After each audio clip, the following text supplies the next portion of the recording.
Halo semuanya, pada kesempatan kali ini kita akan membahas materi tentang pendapatan nasional. Pada bab ini terdapat 6 pokok materi bahasan yang akan kita bahas. Yang pertama, pengertian pendapatan nasional. Yang kedua, manfaat pendapatan nasional. Yang ketiga, komponen pendapatan nasional. Yang keempat, metode perhitungan pendapatan nasional. Yang kelima, pendapatan per kapita. Dan yang terakhir, distribusi pendapatan nasional. Sebelumnya, tahu nggak sih apa itu pendapatan nasional? Pendapatan nasional adalah jumlah pendapatan yang diterima oleh seluruh rumah tangga keluarga di suatu negara dari penyerahan faktor-faktor produksi dalam satu periode waktu tertentu, atau biasanya dalam kurun waktu 1 tahun. Bagi suatu negara, data pendapatan nasional berperan dalam pengambilan kebijakan. Pendapatan nasional memiliki beberapa manfaat. Yang pertama, untuk mengetahui struktur perekonomian suatu negara. Data pendapatan nasional dapat digunakan untuk menggolongkan apakah suatu negara merupakan negara industri, pertanian, atau negara jasa. Contohnya, berdasarkan perhitungan pendapatan nasional dapat diketahui bahwa Indonesia termasuk negara pertanian atau agraris, sementara Jepang merupakan negara industri. Yang kedua, membandingkan kondisi perekonomian antar wilayah. Yang ketiga, membandingkan kemajuan perekonomian antar negara. Dari sini bisa dilihat mana saja negara yang masuk kategori negara maju ataupun berkembang. Semakin tinggi pendapatan nasionalnya, berarti negara tersebut semakin maju. Pendapatan nasional juga dapat menjadi pedoman dalam pengambilan keputusan pemerintah dan membandingkan tingkat kemajuan ekonomi dari periode ke periode.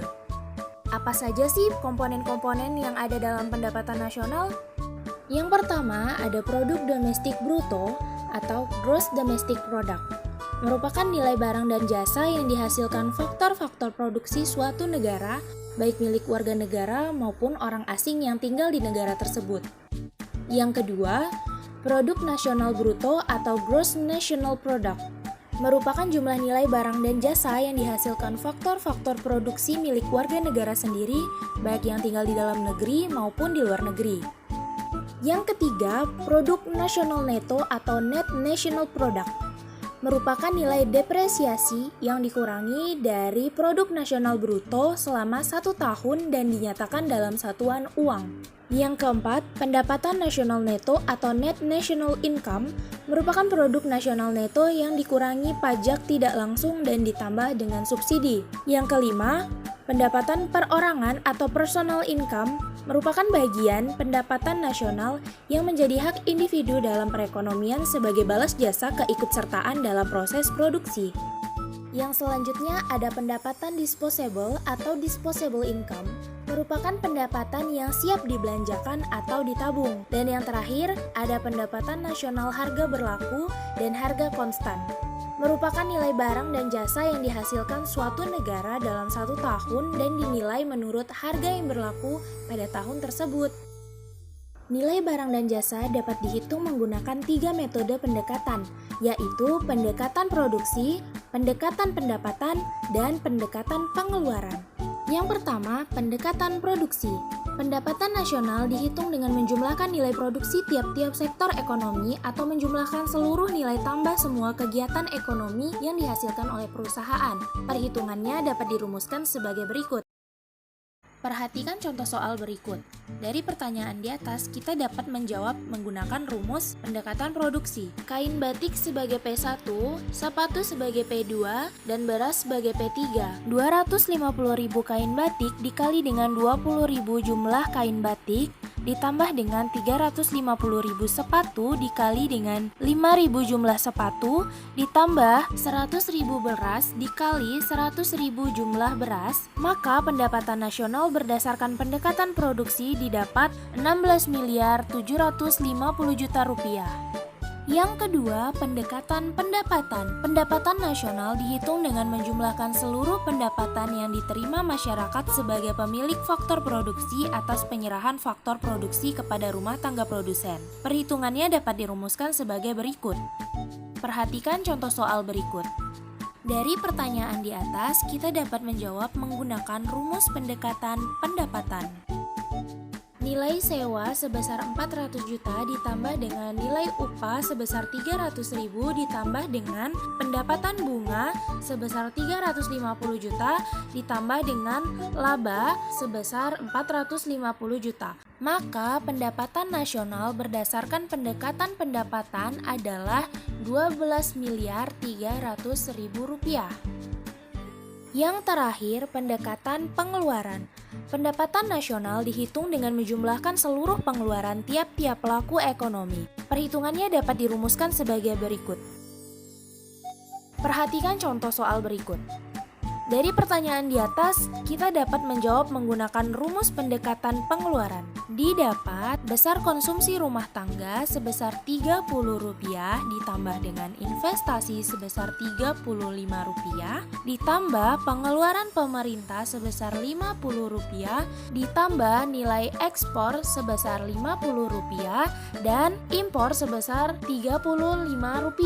Maka pendapatan nasional berdasarkan pendekatan pengeluaran adalah sebesar Rp130. Perhitungan pendapatan nasional dapat diperinci sebagai berikut. Pendapatan per kapita adalah tingkat rata-rata pendapatan penduduk suatu negara pada periode tertentu. Tingkat kesejahteraan suatu negara dapat dilihat melalui pendapatan per kapita juga loh. Pendapatan per kapita juga sering digunakan untuk membedakan tingkat kemajuan ekonomi antar negara. Semakin tinggi angka pendapatan per kapita, kemakmuran rakyat dianggap semakin tinggi. Perhitungan pendapatan per kapita dapat dirumuskan sebagai berikut. Perhatikan contoh soal berikut. Dari pertanyaan di atas, kita dapat menjawab pendapatan per kapita pada negara J dengan cara pertama, mencari nilai PNB. Setelah kita mendapatkan nilai PNB, maka nilai PNB tersebut kita masukkan ke dalam rumus pendapatan per kapita. PNB dibagi dengan jumlah penduduk, maka didapatlah pendapatan per kapita pada negara J. Selain pendapatan per kapita, agar suatu negara bisa dianggap sejahtera, dapat dilihat dengan bagaimana negara tersebut mendistribusikan pendapatan nasionalnya. Apakah pendapatan nasional didistribusikan secara merata ataukah malah timpang? Distribusi pendapatan adalah penyebaran pendapatan pada suatu wilayah geografis. Distribusi ini juga bisa memiliki makna penyaluran pendapatan melalui penyelesaian pekerjaan dalam pengadaan barang, jasa, dan bidang niaga. Ada pula yang mengartikan distribusi pendapatan sebagai suatu proses pembagian pada faktor produksi yang mengikuti pendapatan. Distribusi pendapatan dikatakan adil apabila merata ke seluruh lapisan masyarakat yang benar-benar membutuhkan dan sesuai pada target. Apabila tidak merata, maka akan terjadi ketimpangan. Tujuan distribusi pendapatan bukan hanya persoalan memperkecil kesenjangan sosial saja. Distribusi pendapatan nyatanya memiliki beberapa tujuan, seperti meningkatkan taraf hidup masyarakat menjadi lebih baik, masyarakat jadi bisa membangun kesejahteraan umum, memberikan hak dan keadilan bagi setiap warga negara. Jadi setiap orang dapat menikmati fasilitas yang sama dan setara. Dapat juga menghindarkan dari resiko kriminalitas khususnya perampokan, penipuan maupun pencucian uang, karena setiap orang mampu memenuhi kebutuhan sehingga tindak kejahatan bisa dihindari, dan juga dapat menumbuhkan rasa solidaritas dan sosial yang tinggi antar lapisan masyarakat. Ada beberapa indikator yang dapat digunakan untuk mendeteksi adanya ketimpangan distribusi pendapatan. Yang pertama, indikator Lorenz.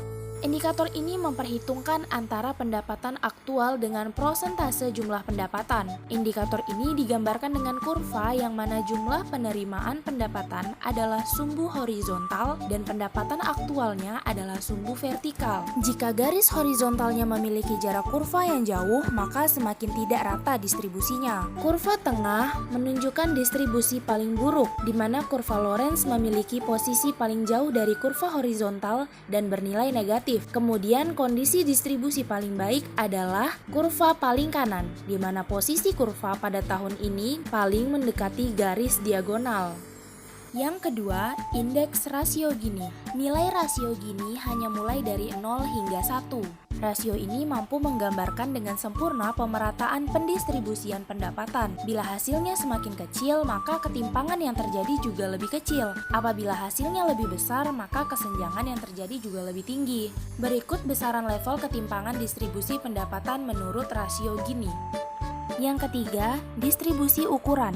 Ketimpangan bisa pula dideteksi dari distribusi ukuran pendapatan yang diterima tiap orang. Indikator ini memeriksa distribusi pendapatan dengan menjumlahkan seluruh pendapatan tanpa memandang sumbernya. Pendapatan tiap orang tersebut kemudian diklasifikasikan berdasarkan total penerimaannya. Dari sinilah pemerataan distribusi akan terlihat apakah pendapatan yang diterima satu dengan yang lainnya memiliki selisih yang tinggi. Jika iya, maka pendistribusian pendapatan belum maksimal. Nah, itu dia tadi pembahasan tentang materi pendapatan nasional. Sekarang coba kalian kerjakan kuis berikut. Semoga video kali ini bermanfaat. Sampai jumpa.